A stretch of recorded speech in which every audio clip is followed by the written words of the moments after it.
Sébastien Poinon. On file donc chez Prime Finance à retrouver son directeur général délégué Xavier Leblanc. Bonjour Xavier.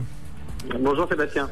Benjamin Louvet, autant pour moi. Benjamin Louvet, oui, en direct de Prime Finance aujourd'hui sur BFM Business. On s'intéresse aux matières premières avec vous, comme chaque semaine, à cette hausse aussi des matières premières qui marquent le pas depuis finalement le début du krach qui semble aujourd'hui heureusement montrer ses limites.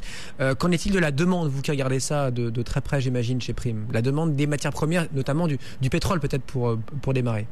Oui, il semble en fait que les matières premières soient à l'aube d'une deuxième vague de forte hausse, nous semble-t-il aujourd'hui chez Prime Finance, dans la mesure où malgré les soubresauts économiques, on a une demande qui ne faiblit pas, en particulier sur le pétrole, vous avez raison de le souligner, où là, la demande reste très élevée. On a eu un rapport très intéressant sur le sujet de l'Agence internationale à l'énergie pas plus tard que la semaine dernière, et qui faisait ressortir que malgré des anticipations économiques peut-être un peu moins importantes aujourd'hui que ce qu'elles étaient il y a encore quelques mois, malgré tout, la demande de pétrole devrait continuer à croître en 2012, ce qui fait qu'on est dans une situation qui est très différente de la situation de 2008, où on avait également une situation de krach, mais qui avait entraîné une baisse de la consommation de pétrole.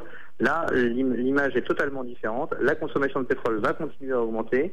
On a une demande donc qui ne cesse de grossir, et en face de ça, on a une offre qui, elle, reste très contenue à cause des problèmes qu'on peut connaître notamment en Libye. Et donc, on pense que les prix du pétrole pourraient repartir assez fortement à la hausse. Alors, pourquoi le marché ne prend pas en compte, là, pourquoi il a réduit drastiquement son exposition ces derniers jours?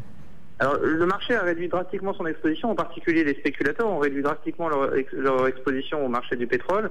Je dirais que c'est presque plutôt inquiétant parce que malgré la forte réduction de la position des spéculateurs sur ces marchés, on a des cours qui sont restés au-dessus des niveaux des $80 sur le WTI à New York, $80 le baril. Ça veut donc dire que si demain le scénario que j'évoque se confirme, on peut voir les spéculateurs revenir, voilà, exactement, très fortement sur ce marché et faire repartir le marché très violemment. Il faut savoir aussi que parallèlement à ce facteur de demande financière, on a également un changement de situation très fort par rapport à 2008 au niveau de l'offre, notamment de la part de l'Arabie Saoudite, qui est un élément clé de ce marché dans la mesure où c'est elle qui a les capacités excédentaires de production qui restent disponibles. Il faut savoir que l'Arabie Saoudite était plutôt au sein de l'OPEP un membre modérateur qui était pour un prix du pétrole maîtrisé aux alentours de $80, on va dire. Mais la révolution arabe a également fait ses dommages en Arabie Saoudite. Ça a obligé l'Arabie Saoudite à des grosses injections, à des grosses mesures sociales, à peu près 35 milliards de dollars, c'est-à-dire quand même 20% d'augmentation de son budget annuel. Ça veut dire qu'aujourd'hui, pour l'Arabie Saoudite aussi, le prix du pétrole doit être réévalué, et donc l'Arabie Saoudite ne se satisfait plus d'un pétrole qui se situerait aux alentours de $80 le baril, mais plutôt d'un pétrole qui se situerait autour de $100 le baril. Donc tous ces éléments font penser que la demande sur le pétrole ne va pas se démentir et que les prix hauts vont pas tarder à revenir. En gros, et vous nous dites profiter de la petite baisse récente des prix à la pompe, parce que ça, si on price pas un scénario trop noir, ça va pas durer, quoi. Ça ne devrait pas durer, oui. Ça ne devrait pas durer. Et même si le scénario était noir au niveau économique, comme je le disais, la demande, elle doit continuer à augmenter du fait du rôle de plus en plus important des pays émergents, et la demande des spéculateurs pourrait revenir.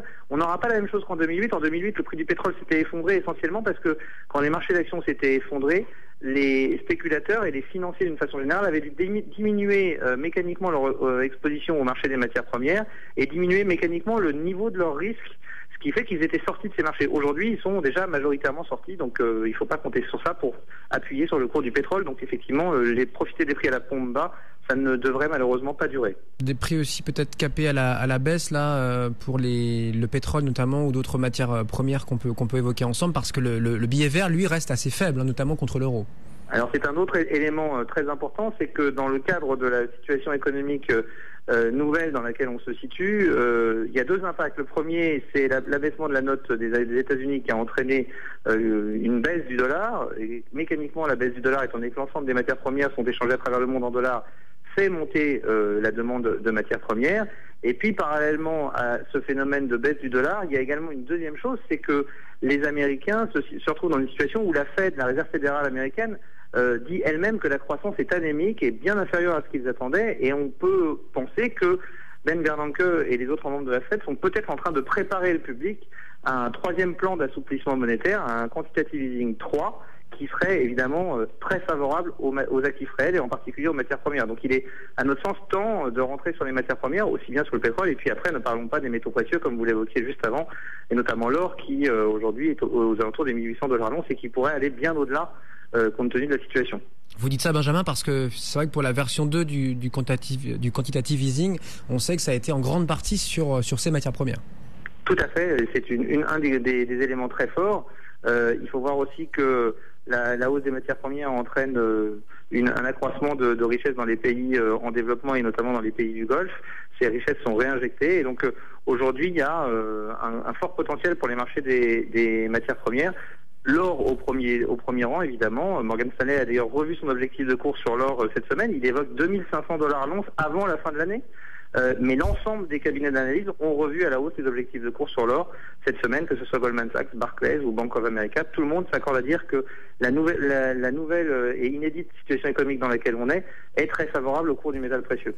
2500 $, ça fait plus de 700 $ par rapport au cours d'aujourd'hui. Merci Benjamin Louvet en direct de Prime Finance, en direct donc de Prime. Donc vous êtes le directeur général délégué. 15h23, le CAC 40 en belle hausse, +0,60.